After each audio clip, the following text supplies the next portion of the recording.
بسم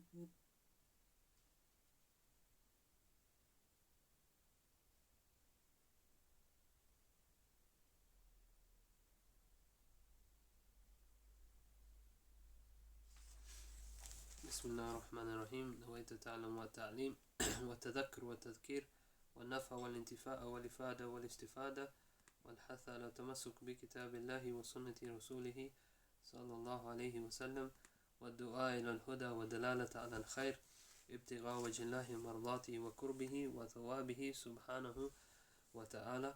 Alhamdulillah. So yesterday in the last lesson we spoke about the Isra, the night journey of the Prophet ﷺ, and him being given the command of praying initially 50 prayers a day, and the Ummah praying 50 prayers a day, and then that being lowered to 5. And then we also spoke about his return when he came back, and the attempts by the Quraysh to mock him ﷺ and use this against him. And then we spoke about the Bay'ah Al-Aqaba, the pledge of allegiance to the Prophet ﷺ from the people of Medina at the first and the second, and the sending of Mus'ab bin Umair to Medina to go and teach the people about Islam. So after the second bay'ah, that we see that the people, these 73 men that had come, and then when they go back to Medina, that the whole of Medina was now ready was all Muslim and was ready to welcome the Prophet ﷺ. And so, but in Mecca, as the Quraysh had heard that the people in Medina had pledged allegiance to the Prophet ﷺ and were of his religion, they became even more concerned that now he has strength outside of Mecca. And because of this, they then called the leaders of the Quraysh, and they were to discuss that what should they do with Muhammad sallallahu alaihi wasallam, that he's getting stronger every day, and that he has a whole city now of followers behind him. Before it was only it was a handful initially, and then it grew to, in the 6th year it was only 40 men, but now they have a whole city of men and women behind them. So he's growing stronger and stronger, and what should we do? And so the persecution of the Muslims became more severe at this time, and things became more difficult for them in Mecca. And so the Prophet ﷺ, when they came to him to complain about their state, and that they knew that they had a safe haven in Medina, that they can go there and be safe, they came to the Prophet ﷺ to complain and say, allow us to migrate. And so the Prophet ﷺ gave them permission and allowed them to migrate to Medina. And so the companions started to leave in secrecy, and the first from those who left and to arrive the first to arrive in Medina was Abu Salma ibn Abdul Asad, and then it was Amir ibn Rabi'a with his wife Layla bint Abi Hishma, and they were the first to arrive in Medina. And so slowly the companions began to leave in secrecy from Mecca, arriving in Medina. And they say that it was only Sayyidina Umar who openly declared his migration. So he didn't migrate in secrecy, rather that when he was ready to migrate, radiallahu ta'ala anhu, that he came to the Kaaba and he announces, he says, "Oh people of the Quraysh, that I am leaving Mecca to go to Medina, and that if anyone from you wants his wife to be a widow and his daughter to be an orphan, or his child to be an orphan, then come and meet me in such and such a place, behind that cliff over there, behind that hilltop." And so he's inviting them, radiallahu ta'ala, if you can stop me, if you can dare stop me, then come and meet me here and we will see. So Sayyidina Umar declared his migration openly, and he migrated openly with everybody knowing, and nobody obviously came to stop him. So now we see that all the companions begin to migrate, that one after the other, they all begin to leave Mecca, and only those left in Mecca were those who were either imprisoned or those who were tortured and left behind, who were not able to go and do the journey, or were too weak or too ill because of sickness, and other than that it was the Prophet ﷺ and his family, and Abu Bakr as-Siddiq and his family. And so during this time, Abu Bakr himself, that he was concerned about himself, and he wanted to migrate because he saw the Sahaba that they were migrating. And so here, just quickly, just to reflect upon the migration and the Muslims, the hardships that they were facing, and then having to migrate to a different city, that the wisdom behind that is that, and the ruling that we take from that is that if as Muslims we are in any place where we are not able to practice our religion, such as praying, and we're not allowed to establish the prayer and the like, or anything that's fard for us to do from our religion, we're not able to establish it, then it becomes fard for us to migrate to somewhere where we can establish that. And so Abu Bakr ibn Arabi, he says that if there are Muslims who are being oppressed or held captive, so that is fard upon those who are there, but what about the other Muslims, and they know of a state of a Muslims where they're being oppressed? He says if they're Muslims who are being oppressed or held captive, then other Muslims bear the burden of protecting them and extending material aid to them, so long as our numbers permit us to do so. We should not rest until we have gone out to their rescue, and we should be prepared to spend our last cent, as it were, towards the achievement of this end. So if we see that people are being oppressed anywhere, especially Muslim and even non-Muslim, that it's upon us as Muslims to help those people in and remove them from that oppression in any way that we can, even if it means that we send material aid or if we send money and the like to achieve that.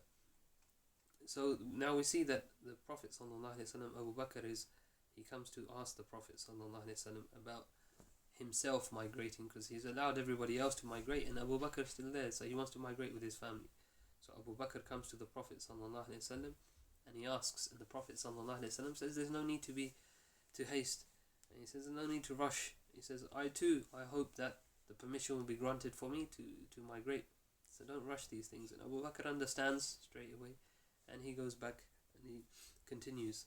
And during this time though, Abu Bakr, he knows that the permission will come at some point, so he begins to prepare 2 camels for the journey, and he does this for several months, radiallahu ta'ala anhu, giving them special care, feeding them, fattening them up for the journey that's going to be ahead.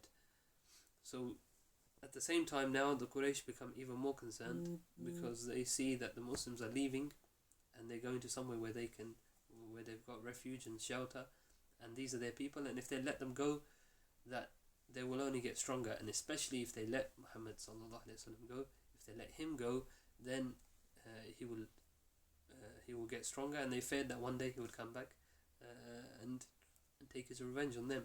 And so they agree that what they will do is that they agreed that they were going to kill him sallallahu alaihi wasallam, but how should they go about killing him without the blame landing on one individual, one tribe? So they decided that a youth will be chosen from each one of the tribes, and all of them will come together, and all of them will strike the Prophet ﷺ with a sword, with a blow, and that way nobody will know who actually killed him, but all of them will will share the blame of killing him ﷺ. And that way the Bani Hashim and the Bani Muttalib, the 2 tribes of the Prophet ﷺ, will not be able to take revenge upon all these other tribes. And so this is what they agreed, and that they will go to him at night whilst he's sleeping and kill him. And Sayyidina Jibreel alayhi salam comes to the Prophet sallallahu alaihi wasallam, and he tells him about this plan, that this is what they are, the Quraysh are planning, and Allah has permitted you to migrate. And so the permission now comes for the Prophet sallallahu alaihi wasallam to migrate, and Jibreel prohibits the Prophet from sleeping that night in his bed. And he says rather you should leave and migrate. And so the Prophet sallallahu alaihi wasallam goes to Abu Bakr now, and he says to Abu Bakr that Allah has given me. He knocks on the door and he says, Sayyidina Abu Bakr, he asks who's here, and Sayyidina Abu Bakr just says it's only your wife, Sayyidina Aisha, who is now married to the Prophet sallam, but she was living with her father still, and it's only your family and my family, Abu Bakr's children. And so the Prophet ﷺ says to Abu Bakr that Allah has given me permission to migrate. And the first thing that Abu Bakr utters, he says, Suhba ya Rasulullah, companionship on that journey. Do I get the companionship, be with you on that journey? That was his first concern, that he wants to be with the Prophet ﷺ. And so the Prophet ﷺ says yes, and prepare the ride, and we'll leave.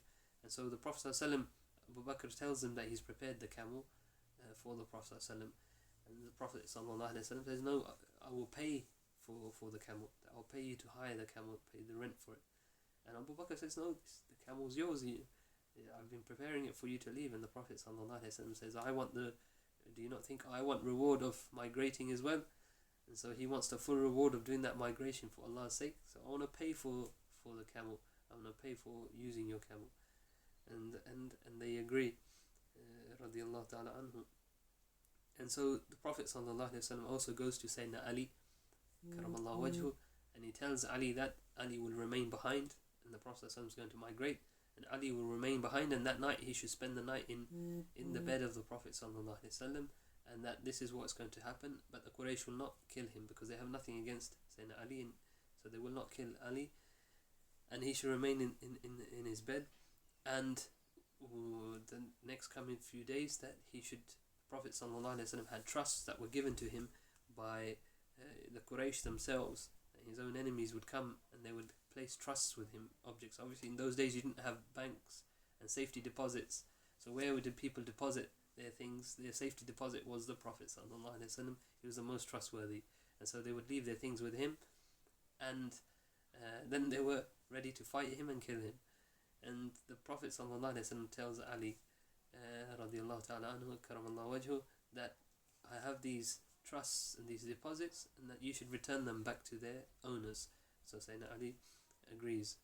And so now the Prophet ﷺ begins to get ready for the journey, and Abu Bakr instructs his son Abdullah that he should stay in Mecca at this time, and the family of the Prophet ﷺ is still there, and Abu Bakr's family is still there, so the women are still there, and only the Prophet ﷺ and Abu Bakr are going to leave because of the danger to their lives. They don't want to take their families with them, and Abdullah should bring news and listen to what's happening in Mecca, what the people are saying, and bring that news to the Prophet ﷺ and to Abu Bakr, and that he should come at night and report it to them. So they had agreed where they would meet, and Abdullah should bring this news of what is happening. And he also told one of his servants and Abdullah that they should bring the sheep, Sayyidina Abu Bakr's sheep and goats at daytime to near Mount Thawr and the cave of Thawr, and they should bring them to graze there. That way that the Prophet ﷺ and Abu Bakr can go and could drink from the sheep and the goats. And this is what they did. And so they also told Sayyidina Asma bint Abu Bakr, so the daughter of Abu Bakr, to bring food in the evening to them in secrecy, bring food for the Prophet ﷺ and for Abu Bakr as-Siddiq. So we see how the family of the Prophet ﷺ and how the family of Abu Bakr was there, how instrumental they were in supporting the migration of the Prophet ﷺ from Abdullah and Sayyidina Asma, the children of Abu Bakr as-Siddiq. And so Sayyidina Asma, she narrates, she says about her father Abu Bakr, she says that her father took all of his money with him, and he had about 5,000 to 6,000 dirhams, and he took all of this money with him for the journey. And so her grandfather, Abu Bakr's father, Abu Quhafa, he comes, and he was blind, and he comes to the house of Abu Bakr, and he says, this is after they've left, and he says, it seems as though Abu Bakr has bereaved you of both himself and his wealth. He's taken himself and he's taken all of his money as well. And so she replies, she says, no, he's left us plenty of money, he's left us plenty of wealth. And so she put small stones into a sack, small pebbles, into a small sack, and she placed it where Abu Bakr would normally keep his money. And so she takes her grandfather there, and he feels the money, and he's content, alhamdulillah, that Abu Bakr has left his family something behind. But alhamdulillah, Abu Bakr was the one who would spend everything for the sake of for the sake of Islam. So now the Quraysh, they gather at the house of the Prophet sallallahu alaihi wasallam, and the Prophet sallallahu alaihi wasallam, Abu Bakr, are ready to migrate, and the Quraysh, these youth that they had chosen were outside the house and watching the house of the Prophet for the moment that they can go in when darkness falls and go to kill him. But Allah makes sleep overcome them, and they fall asleep, and the Prophet ﷺ leaves as they have fallen asleep. And as he leaves, he goes and he picks up sand and he places on each one of their heads. Each one of these men, soil was placed on their heads, and this was him marking them, because each one of these men was killed at Badr. So the Prophet ﷺ put a mark onto each one of their heads. And once the Prophet ﷺ had left and Abu Bakr had left, and they woke up and they went inside into the house of the Prophet ﷺ, and they went to kill him. And as they moved the robe, the sheet that was covering this, who they thought was the Prophet ﷺ, they moved the sheet and they found it was Sayyidina Ali karamallahu wajhu. And so they were left astounded that what happened, that we saw him, he was at home, he was in the house, and that all of a sudden he's not here.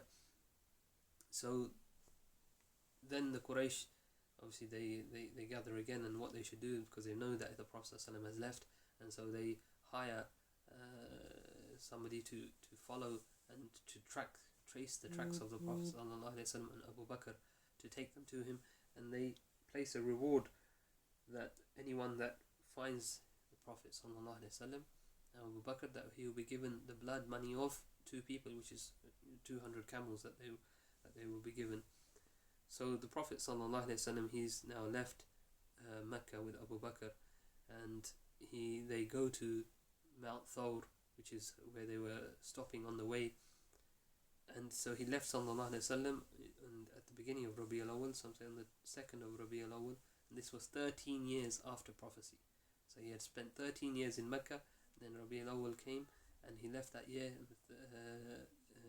on the 2nd of Rabi al-Awwal. And so we see that Abdullah would come at night when the Prophet ﷺ is in the cave with Abu Bakr, that Abdullah would come at night and spend the night with them, telling them what was happening and what the Quraysh were doing and saying, and he would leave before dawn. And so the Quraysh had sent out people to follow the Prophet ﷺ, and they track and trace his traces all the way to Mount Thawr. And when they come to the cave and they say that he's in there, and the man who's tracing says he can't be in there because there's a cobweb on the face of the cave, on the entrance, and that there's a nest there as well. And so if he had gone in there, they're not far ahead, so if he had gone in there, that would have been, and then the cobwebs would have been broken, and same goes for the bird's nest. And so they carry on, descend and carry on looking for the Prophet sallallahu alaihi wasallam. And so just before the Prophet sallallahu alaihi wasallam, Abu Bakr went into the cave. Abu Bakr says to the Prophet that allow me to go inside and check and make sure the cave is safe. And so he goes in alone and he tidies up, and where there's holes, he puts rocks into the holes and the like, makes sure there's nothing dangerous in there. And then he goes in and he brings the Prophet sallallahu alaihi wasallam in, and as they go in, then the Prophet sallallahu alaihi wasallam takes rest, and he's resting, he's sleeping in his head in the lap of Abu Bakr. And this is the cushion for the Prophet sallallahu alaihi wasallam. How blessed is Abu Bakr that the Prophet sallallahu alaihi wasallam lay on his lap, radiyallahu ta'ala anhu. And then as he was sleeping, Abu Bakr saw that there was a snake coming out of one of the holes. So he's not able to. He doesn't want to move because he doesn't want to wake up the Prophet sallallahu alaihi wasallam. So he puts his foot into the hole to block the hole. And as he blocks the hole, the snake now begins to bite Abu Bakr as-Siddiq. And the snake, they say, is only coming, it's heard of the Prophet sallallahu alaihi wasallam's presence, and it wants to come and see him, not cause him harm. But Abu Bakr doesn't know that. And now Abu Bakr is preventing the snake from seeing the Prophet sallallahu alaihi wasallam. So the snake begins to bite Abu Bakr, and Abu Bakr is not moving. And then the pain gets so much that he begins to cry, and his tears flow and they fall on the Prophet sallallahu alaihi wasallam. The Prophet sallallahu alaihi wasallam wakes up. He says, "Ya Abu Bakr, what's wrong?" And Abu Bakr says, Ya Rasulullah, there was a snake that's been biting my foot because he was trying to come out. And the Prophet ﷺ takes his saliva and rubs it onto Abu Bakr's foot where the snake had bit him, and alhamdulillah, he was cured. So we see that the Quraysh, now that they follow the Prophet ﷺ and Abu Bakr, and when Abu Bakr was there in the cave, he says to the Prophet ﷺ, he says, "In qutiltu fa innama ana rajulun wahid," because he's so concerned with the Prophet ﷺ's affair, and he says, "Ya Rasulullah, if I'm killed, that I'm just a normal man. Ana rajul wahid. I'm just a man." But he says, "Wa in qutilta anta halakatil ummah." But if you're killed, that the whole ummah will be perished. That what will happen to the whole ummah? That if I'm killed, it's just me. I'm just one person. But if you are killed, then the whole ummah of the Prophet ﷺ is destroyed. And the Prophet ﷺ, he says to him from verses of the Quran, "La tahzan inna Allah ma'ana." Don't be afraid. Don't be worried. Allah is with us. That was his answer, sallallahu alaihi wasallam. And so now they carry on with their journey, and after spending these nights in the cave, 3 nights in the cave, and they meet with Abdullah ibn Arqat, who Abu Bakr had hired to take them to Medina to show them the way, and he wasn't Muslim, but he was trustworthy, and Abu Bakr trusted him, and he showed them the way to Medina. And in the meantime, so now the Quraysh have placed a bounty on the Prophet ﷺ and Abu Bakr, that anyone who finds them, that they'll be given the blood money of 2 people, which is 200 camels.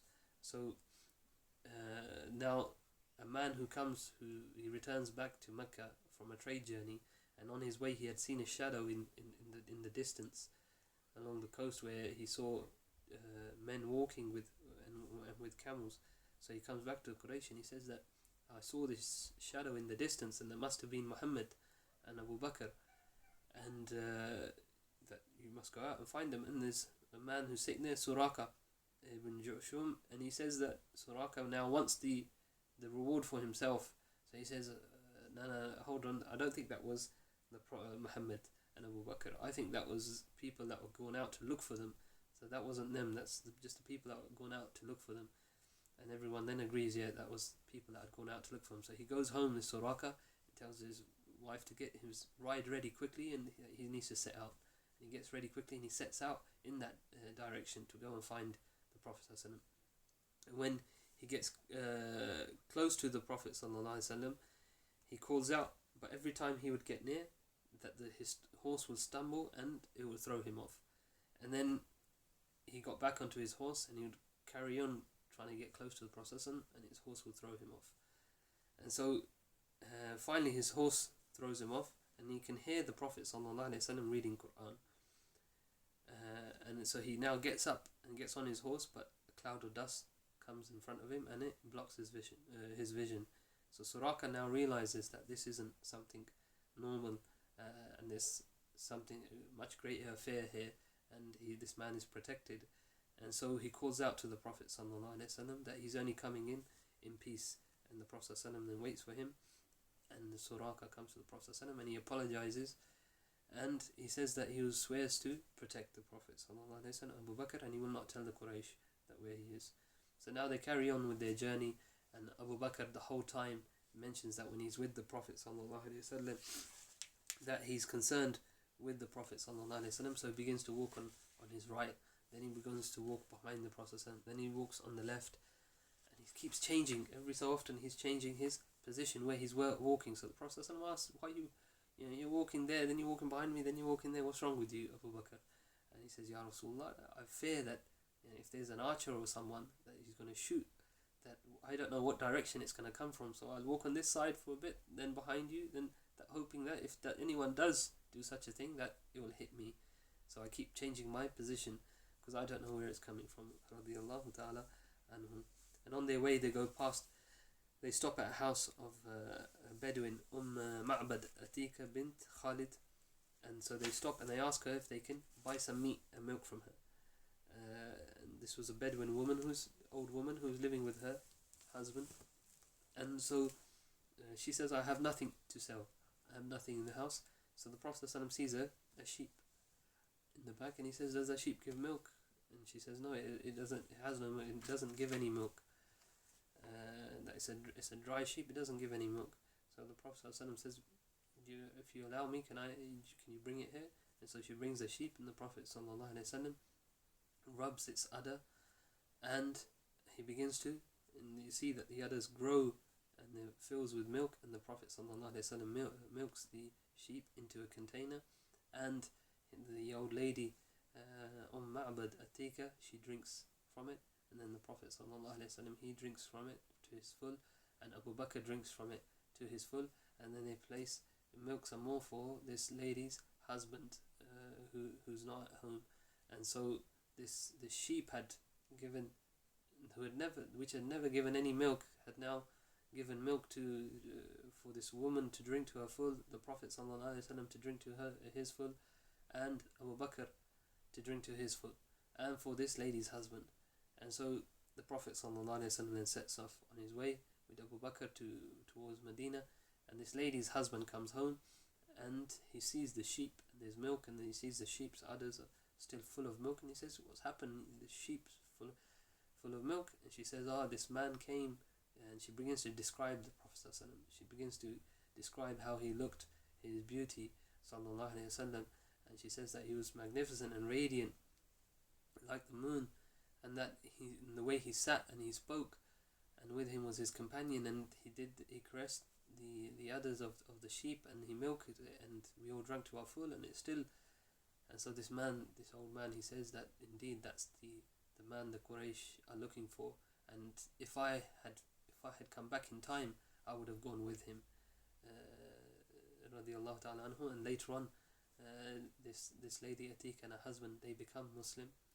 And Sayyidina Umar bin Khattab, during his khilafah, he says that I went out to look for to find this woman, and that he found the woman, he found the sheep, and this sheep lived past the khilafah of Sayyidina Umar, and he was still giving milk from the barakah of the Prophet sallallahu alaihi wasallam. So we see that anything he touched, salawatullah wa salam alayhi, that blessings were placed within that thing. And so that's the Prophet sallallahu alaihi wasallam and Abu Bakr now continue their journey towards Medina, and inshallah tomorrow we will look at the arrival of the Prophet sallallahu alaihi wasallam into Medina, and what took place inshallah. Walhamdulillahi rabbil alameen. Ya Rabbana atarafna bi annana iqtarafna wa annana asrafna ala ladha ashrafna fatub alayna tawbat taghsil kulli hawba wastunna arati wa amirati واغفر لوالدينا ربي ومولودينا وأهلي والإخوان وسائر الخلان وكل ذي محبة أو جيرة وصحبة والمسلمين أجمع آمين. رب اسمع فضلا وجودا منا لا باكتساب منا بالمصطفى رسولي نحظى بكل سولي بالمصطفى رسولي نحظى بكل سولي وصلى وسلم ربي عليه أدى الهب وآله وصحبه إدادة تشي صحبه والحمد لله في البدء والتناهي سبحان ربك رب العزة عما يصفون وسلام على المرسلين والحمد لله رب العالمين. في كل لحظة أبدا عدد الخلق ورضا نفسه وزنة عرشه ومداد كلماته. اللهم صل وسلم وبارك عليه وعلى آله وصحبه. الفاتحة.